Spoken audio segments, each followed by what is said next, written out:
الحمد لله رب العالمين وبه نستعين وأشهد أن لا إله إلا الله وحده لا شريك له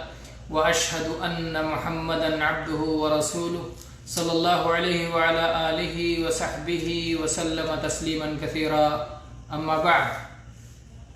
عن عائشة رضي الله عنها قالت: لقد كان رسول الله صلى الله عليه وسلم يصلي الفجر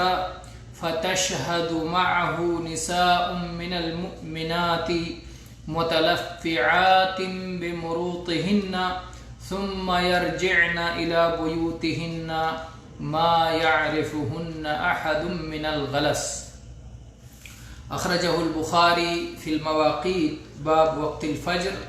وفي الأذان باب انتظار الناس قيام الإمام، وأخرجه مسلم في المساجد باب استحباب التبكير بالصبح في أول وقتها وهو التغليس، وأخرجه أبو داود في الصلاة باب وقت الصبح، والترمذي في الصلاة باب ما جاء في التغليس بالفجر،